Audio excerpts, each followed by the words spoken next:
Let's be very clear. This isn't about policy. This is about power. What we're watching right now is a masterclass in how a ruler can take billions of dollars, your dollars, and how the system itself is designed to let it happen.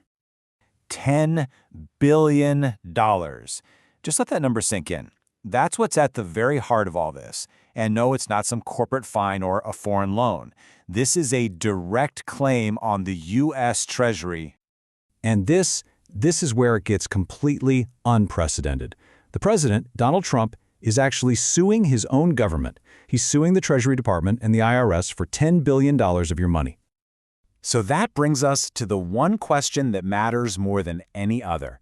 In a system that's supposed to have checks and balances, who is the final check? Who really has the power to just say no?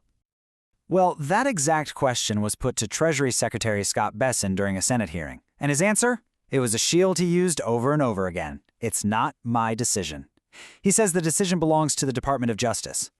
But Senator Gigo wasn't having it. He pushed right past all that procedure.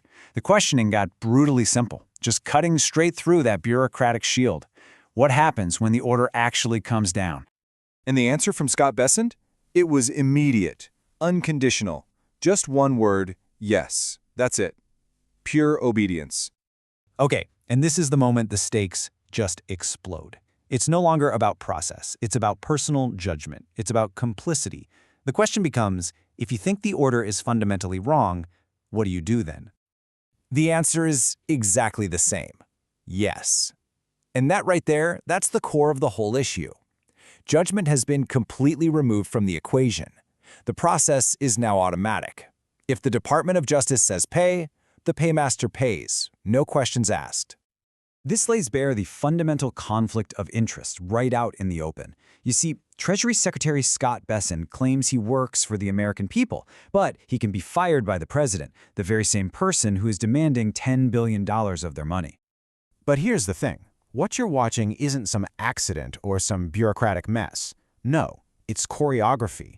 It's following a deliberate Machiavellian playbook that's designed from the ground up to insulate power from any real accountability. And this pattern, it can be broken down into three very distinct steps. First, the leader separates himself from the actual action. Then, you place loyalists in all the critical positions, the choke points. And finally, you instruct those loyalists that their only job is to obey, not to think. So, applying step one? It's simple. Donald Trump isn't ordering the payment himself. Of course not. He's just the plaintiff in a lawsuit. Officially, the responsibility is with the Department of Justice. See? The ruler claims distance. And here's step two, right in action. Scott Bessent isn't presented as some kind of co-conspirator. No, he's just a functionary, a guy at a key financial choke point. His role isn't to question the order. It's just to execute the transfer. He is the loyal servant. So now the strategy expands. Because to stop people from focusing on you, you don't just control one choke point. You widen the entire battlefield. You create multiple crises all at once to completely overwhelm the system. First, the battlefield widens out to foreign policy. Jared Kushner is reportedly in these unofficial talks with Russia. He has no formal role, there are no disclosures, and just like that, the line between family and statecraft gets very, very blurry. And then, boom, another front opens up. A foreign government, Pakistan, announces it's going to use a cryptocurrency linked to the Trump family for international trade. Suddenly, state power and private business interests look one and the same. In another one, the founder of Binance, who pleaded guilty to money laundering, gets a presidential pardon. And shortly after, billions are reported to flow into World Liberty Financial, a firm that's been linked to the Trump family. See, each one of these on its own is a scandal, but together, they just create noise that hides the signal. So what happens when all these forces are applied at once? Well, the system doesn't just shatter overnight. It bends. Slowly at first, but then it keeps bending until it can't return to its original shape anymore. You can feel this bending most when the official story clashes with what people are actually living through. The administration says a manufacturing boom is beginning, but the data shows 72,000 jobs lost. They call affordability issues a hoax, but grocery prices are up. The tourism decline is minimized, but there's a $70 billion deficit. This growing disconnect just eats away at public trust.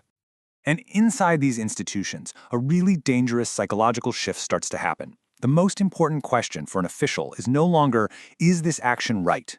It becomes, is this action technically permitted? Law without judgment becomes a machine without resistance. And that brings us to the ultimate goal of the playbook. Responsibility becomes so spread out, so dissolved, that no single person can be held accountable. The Treasury Secretary blames the Department of Justice. The Department of Justice points to legal procedure. In the end, the system itself commits the act. So from this point, there are really only three ways this can go. The first is consolidation, where agencies just keep complying and power quietly centralizes. The second is fracture, where the economic pain gets so bad that public trust just collapses. And the third is exposure, some unpredictable event, like a leak or a court ruling, that shatters the whole illusion. Machiavelli warned us about this exact moment. He said the real danger isn't the theft itself, the danger is the justification for it. Once the guardians of the system start saying they are only following orders, the battle for the system's integrity, it's already over. And that leaves us with one final, unavoidable question. This isn't theoretical. Look at the hearing, look at the patterns we've talked about. Which of those three paths do you think we are already walking down?